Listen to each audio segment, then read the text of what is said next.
Сайн уу, хэдүүлээ өнөөдөр амиа хорлсон хүмүүс хаачдаг вэ гэдэг сэдвээр ярина. За амиа хорлсон хүмүүс ихэвчлэн хүн ингээд хүн болж төрөөд маш их зовж юм. За тэгээ зовлонгоо дийлж дийлэхгүй ингэж хахаар өгчээ гэж боддог гэж байгаа байхгүй. За өгчвөл бүх юм төгсчин дуусчихна гэж боддог. Тийм биш. Хүн одоо амьд ингээд бид нар оршин байж ивэл зовлон гэдэг чинь мөнх бус. За бид нар нэг хэсэг цаг хугацаанд зовлон туулаад одоо дараагийн энэ 5 жил зовлон туулаа гэхэд энэ 5 жил нь хамгийн одоо гайхалтай сайнараа амьдрах боломжтой. Зовлон жаргал гэдэг чинь ээлжилж идэг зүйл ахгүй юу? Ингээд мөнхөд чи зовно гэж тийм юм байхгүй одоо хүний амьдралд. За нас барсан хүмүүс одоо амиа хорлсон хүмүүс далдын ертөнцид гацаад тэнд олж инхэн ингээд мөнхийн зовлон гэдэг чинь үргэлжлэнэ. Ямар ч одоо ингэж нар харахгүйгээр нар харах сайн одоо энэ зовлон төгсөөд заргал зовлон ээлжлэн сайхан зүйл тохиолдно, сайхан зүйл ирнэ гэж бид нар өөрсдийгөө урамшуулж ингээд цааш нь амьдрч хэцүү зүйлсүүдийг туулдаг штэ. За тэр хүмүүст болохоор тийм зүйл байхгүй. За тэр хүн нэгт одоо махан биегүй болчихж байгаа. За сүнсэн бие гэж одоо мөнх гэдгийг хүн болгон мэдж байгаа шүү дээ. Сүнсэн бие гэдэг мөнх зүйл учраас энэ сүнс сүүдэр гэдэг зүйлүүд чинь байгаад байгаа юм аа. За тэгээд тэд нар чинь ингээд өөрийн гэсэн махан биегүй болчихж байгаа, сүнсэн бие болчихж байгаа шүү дээ. Хий хосглон, хий дүртэй, хийсгэлэн биетэй зүйлс болчихж байгаа юм. За тэгээд тэнд жинхэнэ зовлон гэдэг чинь одоо хичнээн одоо уртаараа хичнээн одоо ингээд хилж барамгүй маш урт хугацаагаар үргэлжлэнэ. За тэд нар шиг ингээд маш олон жил дандаа сөрөг муу эрчим хар бараан зүйлсээр хооллосоор хагаад одоо ингэж олон төрлөө шүү дээ. Сүнс, чөтгөр, альбан тэрэн гэх мэт олон зүйлсүүд байна. Энэ чинь ингээд хэр хүчрэхэг болсноор нь ялгаад ингээд нэрлээд байгаа байхгүй юу? Хэр хар хөнөөлтөөр нь ч юм уу те. За миний хамаатан биш бол биш. За гэхдээ миний нэг таньдаг хүн тийм зүйл тохиолдож байсан. Би яагаад энэ талаар ингээ айгүй сайн мэдж байгаа бэ гэхлээр миний нэг таньдаг хүн одоо амиа хорлоод хамаатан мамаатан бол биш шүү. Тэгээд тэр хүн миний зүүтэнд ирээд надад бас ингээ уйлаад ингээ шүн алган дараалаад би өөрөө нэг тийм далтын мэдрэмжтэй тэгэнгүүтээ юмыг ингээд аюу сайн мэдэрдэг хардаг хүн байхгүй юу. За тэгэнгүүт тийм хүмүүс одоо тийм сүнснүүд ч тэр хүмүүсийг олж очиод одоо хамгийн ойрын одоо өөрийг нь мэдэрч чадах, харж чадах, өөрт нь тусалж чадах тийм хүн байна уу гэдгийг хараад за тэгээд тэр хүн дээр очдог байхгүй. За тэгэхэд над дээр ирээд миний шүнд ингээд шүн алган зүүдэнд ирдэг байсан ирээд уйлаад би ингээд маш буруу юм хийснээ мэдж гин маш их зовж гин хэцүү байна гээл шүн алган зүүд нэрээ уйлаад идэв гэсэн. Би ингээд нохооноос долоон дор амьдарч байна. Жинхэнэ одоо зовлон гэдэг зүйл чинь үргэлжийн хизээж ингээд нар харахгүйгээр зовлон гэдэг зүйл энд байдгийн байна. Би ингээд үнэхээр юм буруу зүйл хийжээ. Надад туслаач гэгээд шүн алган миний зүүдэн дээрээ уйлаадсан байхгүй юу? Тэр цаг үед би ингээд унтаад өглөө босоод ирэхээр яг ингээд тэрний мэдрэмж нь миний ингээд биеинд үлдээгээд явцсан тэр мэдрэмж нь надад ингээд миний биенээс 2-3 хоног салдаггүй байсан. Бүр яг тэр мэдрэмж нь яаж зовж байгаа, яаж тарчилж байгаа те салдаггүй байсан. За тэгээ би сүүлдээ бүр аргаа бараад бүх хүмүүс хайж эхлээд бүх хүмүүс тэр уулзаад ярилцаад яаж одоо тэр хүнд тусалж болох уу гэх мэт ингээд гарц гаргалгааг хайж агаад за тэр хүн нэг бөө хүнтэй таараа тэгээ тэр хүнээр янзлуулсан байхгүй юу. За тэрнээс хойшоо миний зүүдэнд ал ирээгүй. Гэхдээ тэр бөөгийн онгод одоо яаж янзлсан юм мэдгүй байна. Цааш нь одоо явах зам руу хөтөлж авидсан юм уу эсвэл зүгээр одоо миний эргэн тойрноос миний танилын хүрээнээс холдуулж өгсөн юм уу тэрийг ол мэдгүй. Ямар ч гэсэн тэр бөөгөр засал хийлгэсний дараа надад биш тэр хүнд одоо тэр нас барсан хүнд штэ засал хийлгэсний дараа маргааш нь надад өдөр би зүгээр ингээ гигэн цагаа өдрөөр ингээд явж байгаа штэ ажиллаа хийгээд тэгэхэд миний нүдэнд тэр хүн яг ингээ 3 удаа харагдаад ингээд маш их баярлаа гэж надад хэлээд яваад гисэн зүгээр гэгээ өдрөөр нүдэнд ингээ харагдаад тэгээд би тэрийг заашгүй ингээ чөлөөлөхдөө ямар ч хэсэг явчихж байгаа юм байна гэд бодсон. Тэгээд би бодохдоо бол ямар ч хэсэг очих ёстой газар руугаа зөв газар руугаа явсан байх гэж боддгийг.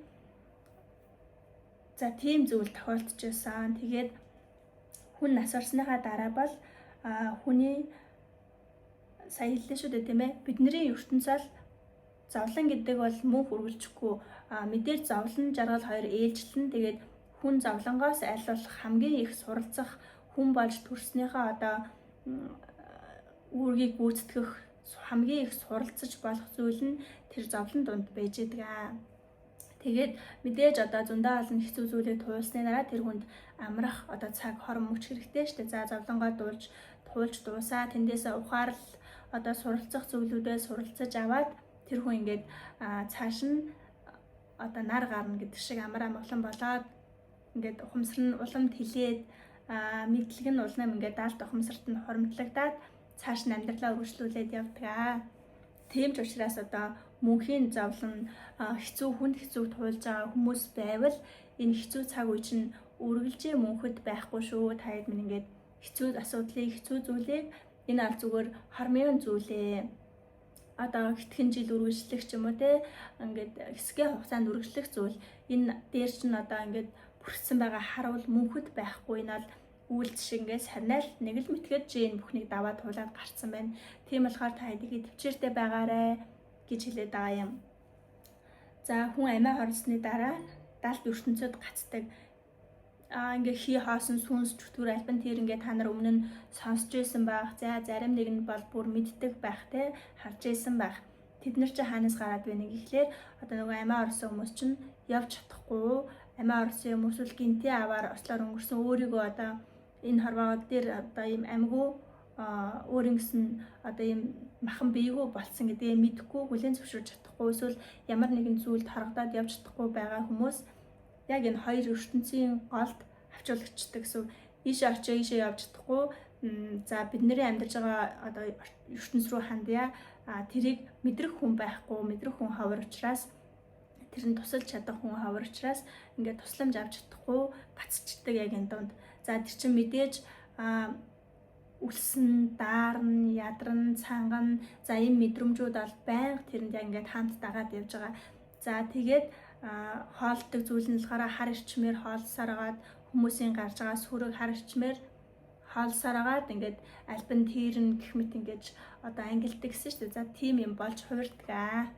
Тэгээ бүр маш хүндээ туулж ялаач амиа хорлох сонголт бол ерөөсөө тийм зөв сонголт биш ээ. Зөв сонголт биш, хамгийн буруу сонголт. Тэрийг тийм зүйл хийгээд чиний амьдрал чинь чиний зовлон чинь төгсгөл болчихно гэсэн үг биш. За чи хүн биеэрээ махан биетэйгээ байж ах юм бол ядчил чиний зовлон чинь чи өнөөдөр энэ сард ингээд бүхэл бүтэн амьдрал чинь хэцүү байсан ч дараагийн сард нь одоо илүү дээрдэх, илүү сайжрах боломжтой. Энд чинь одоо чи энэ зовлонгоосоо чи юмыг суралцдаг байхгүй, суралцдаг. Чи тухайн үед энэ зовлонг хэцүүг туулж явахдаа мэдэхгүй. Гэхдээ чиний даалт ухамсарт чинь эндээс чинь маш олон зүйл ингээ хоримтлагтаад үлдчихэд сургамж болоо чамд би энд чинь тархинд чинь шингэжээдэг байхгүй. Чи тэрийг давж туусныхаа дараа ямар их зүйлийг тэндээс тэр зовлон дундаа суралцсан бэ гэдгийг ойлгодог, мэдэж авдаг. За тэрийг ингэж олж хардаг. За тийм болохоор ямар ч үлээсэн ингээд хичээгээд байгаарэ, ингээд буруу сонголт битгий хийгээрэй гэж хэлмээр байна. Энгийн хүмүүс одоо энгийн жамаараа явж байгаа, жамаараа хорвоог одоо ингээд барж байгаа хүмүүс байгаа шүү дээ. Бидний нас одоо туулах хэвээр нас нь тулаад бид нар энэ хорвоогоос бүгд явна. Хүн энэ хорвоогоос юу ч авч явахгүй гэж яриад байдаг. Миний бодлоор бид нар энэ хорвоод ирэхдээ гэрэл болоод гэрлээс тасарч ингээ ирдэг гэж үздэг байхгүй юу? За тэгээд тэр гэрлээс тасарч ирээд энэ махан биеийг энэ хорвоо дээр хүний хорвоо дээр туулаад хүний хорвоог туулж явахдаа энэ биеийг ашиглаж агаад энэ чинээс буцахтаа бид нар хурааж хуримтлуулсан тэр их мэдлэг, мэдээлэл бүх зүйлээ аваад гэрэл олоод буцаад явдаг.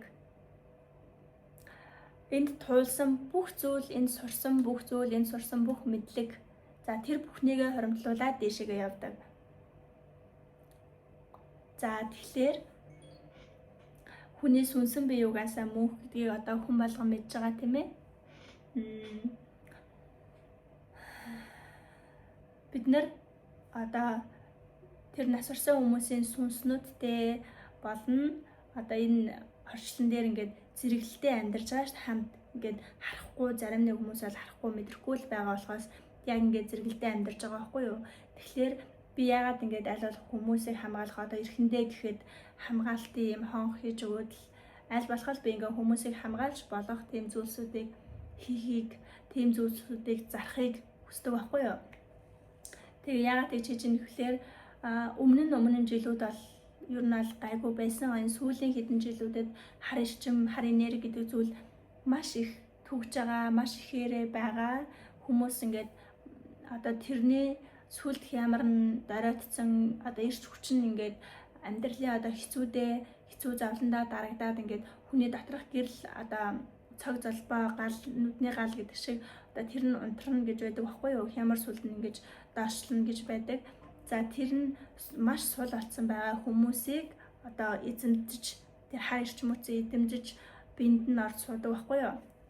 Жишээ нь маш их архиудаг хүмүүс байдаг да. За тэр их архиудаг хүмүүсийн одоо архиусныхын дараа биеийг нь удирдах юм хийлгдэг гэсэн үг. Тэр хар эрчмүүд биед нь сууж тэгж ингэж хүний бие рүү шунж тэд нар чинь юу хэрэгтэй юм биегүү хийсгэлэн зүйл учраас хүний бие хэрэгтэй шүү дээ. Тэгэхээр дахиад удирдах чадхаа болцсон одоо энэ бодол санаагаа удирдах чадхаа болцсон тийм хүмүүст эзэн суух гэж шунаж хүмүүс рүү дайрч идэг, үргэлж ингэж тийм хүмүүсийг олзлох гэж хайж идэг. За тийм учраас би ингэж маш их одоо хамгаалттай зүйлүүдийг хүмүүсийг зүүж байгаасаа гэж боддог байхгүй юу?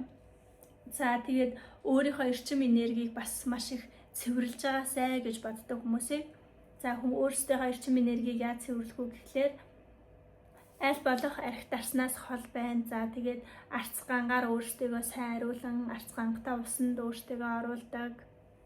За одоо ч нөгөө дуут аяга маяг гэл хүний эрчим энергийг тэтгдэг зүйлсүүд их байдаг шүү дээ. За тийм зүйлүүдийг аягүй сайн хэрэгжилж явах хэрэгтэй. За өөр миний сүнс харж ирсэн тохиолдлууд гэх юм бол би Улаанбаатарт байхдаа нэг яг тэр Нарантуулын урталт Санрис гэдэг нэг хотхон байдаг байхгүй юу? За тэр байранд нэг байр түрээслэж амьдарч ирсэн. Тэгэхэд би нэг яг миний хажуудалд нөгөө хажуу руу түрээсэлж байгаа болохоор хажуудалд аягүй олон ингээд оюутан залуучууд байгаа байхгүй юу? За тэд нар ингээд шүн орой болохоор ингээд гараа явчихдаг. Тэдний очдог газар нь мэдээж баар, сав, цэнгэний газрууд байгаа шүү дээ. За тийм газруудаар их явдаг арх дарс ингээд залуу хүмүүс учраас маш их хэрэгэлдэг. Тийм хүмүүс миний хажууд байсан байхгүй юу? Тэр үед би миний ингээд юм мэдэрдэг яг энэ мэдрэмж маань сэргэж эхэлж исэн цаг үе байхгүй юу? Тэр үед за тэр хүүхдүүдийг баар сав иргэдэг тэр хүүхдүүдийг юу тойрж юу дагж явдаг вэ гэдгийг би яг ингээд мэдэрч исэн. Бүр би ингээд өөрийнхөө өрөөнд унтаж чадахгүй заяа. Тэр өрөөнд ганцхан тэр зүйлсүүдийг харж байгаа хүн нь нэг нь би нэг нь муур байгаа байхгүй юу? Муур бас харддаг юм лээ, мэдэрдэг юм лээ. Бид хоёр ингээд мэдэрдэг. Бусад тэр хүмүүс нь юусоо мэдэрдэггүй хүүхдүүд учраас за тэгээд тэнд бол бас эвгүй байсан. Би ингээл зүгээр шөнө унтж хахад миний хөлнөөс шууд ингээл намайг татаалж хэрэгэл хүнжил хуулаад. Тэгээ би бүр өрөөндөө ингээ унтаж чадахгүй, ороо ингээд авс мамсаар тойруулаад ямар ч нэмэр авахгүй унтаж чадахгүй. Тэгээл том өрөөлөнд ороод унтсан чинь том өрөөнд бүр их байсан. За бүр олон зүйл байсан. Тэгээ би ороод хөвцөн чинь шууд миний нүрийг хүнжлөө бүтээн гутаа нэгэн дээр гараа суучж байгаа байхгүй. Тэгээл пистолегаа дуудаал шууд чихний хажуугаар зүр шор гэл гүйлдээд анжаа. Тэгэл ингээл юм шулганаал ярилцаал. Тэгэхэд би за ийм зүйлүүд байдаг юм байна. Тэр үед нөгөө нэг энэ далайн зүйлсийг мэддэг болсон байсан болохоор ерөөсөө айгаагүй. За ямархуу юм байд юм байна мэдээд авчи. Дахиж надад одоо энийг ингэж мэдрэх боломж олдооч үгүй ч гэж бодоод би тэрийг ингэ мэдэрч авч үлдчихсэн. Тэгээ тийм зүйлүүд байд юм байлээ. Хоёр дахь нь гэх юм бол би юу хийжсэн? Хүүх хотод ирсний дараа за тэр хамгийн анх ирсэн байранд маань юу яжсэн? Өмнө нь нэг тийм хэрэг гарч ирсэн байлээ. Тэр байранд яг тэр байран дотор аюу тийм нэг хүчрхийлэгч эрэгтэй хүн байсан юм байлээ. Тэгээд эхнэрээ ингээд зоцоор агаад ихнэр нас барсан. За тийм сүнстэй таарч исэн. Гэх мэтлэн ийм сүнснүүдэд таарч исэн. За тэр сүнснүүд бол ингээд тэнцэнэ яг тэр байрандаа ингээ гацаад үлдсэн байгаа байхгүй юу. Тэгэл хүнд яаж нөлөөлдөг вэ гэхлээр хүний одоо ажил үйлсийг зогсон байдалд оруулдаг. Сэтгэл санаа, сүр сүлдийн бүр их эрчим энергийн ялангуяа ингэж бүр их доош нь дарж унгаад жишээгаад өөрсдөө тэр хүнийг удирдах гэж үздэг. За эхний ээлжинд бага багаар эрчмийг нь сорж хооллно. За сурсаар агаад хооллоод эрчим нь унаад муу болоод ирэнгуут өөрсдийнх нь ингэж архитаарс одоо тийм зугаа цэнгэл уруу татна. Тэд нар чинь хүний тархийг удирдна. За хүний тархийг удирдах ингэж наашааш альдуу юм хийлгэн бод санаанд нь өөрчлөлт оруулна. За тэгж жагаад сүүлд нь ингэдэг одоо жишээ нь тэр айлын тэр эрэгтэй нь архиудаг хүн байгаа байхгүй юу. Тэгэхэд тэрийг улам илүү их ингэж архиулгаж жагаад би ингээ хүнээр ямар юм байгааг ингээ харчиж байгаа шүү дээ. Тэрэнд харчин хараа мэдэнгуудаа хүнээр бөө хүнээр ингээд онготоор нь толдуулахад би энэ хүнийг архиулгаж жагаад нэг талыг ингээд тал харуулж жагаад биэнд нь орж суунаа тэгж жагаад би ингээд өөрийн хийх гэсэн зүйлээ хийнэ гэж ингэж байгаа байхгүй. Тэдний хийдэг зүйл юу гэж дандаа л муу юм хийн. Аваар осол. За энэ элдв их Улаанбаатарт айгүй их аваар осол гараад байгаа шүү. Энэ юунаас болоод байна? Энэ тэнд нь ингээд хар ичмүүд бөөгнөрсөн тийм хар ичмүүд дунд явж байгаа тэр усал аваар дүртөөд байгаа гэсэн. За энэ хүмүүс ялангуяа өөрийгөө хамгаалахын тулд өөрийгөө хамгаалах юмыг айгүй сайн хийж явах хэрэгтэй.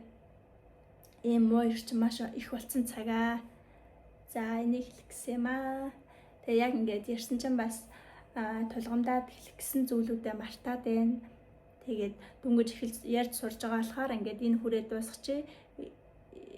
Тэгээд цааш нь одоо явандаа илүү их та нартай гоё мэддэг зүйлүүдээсээ хуваалцнаа.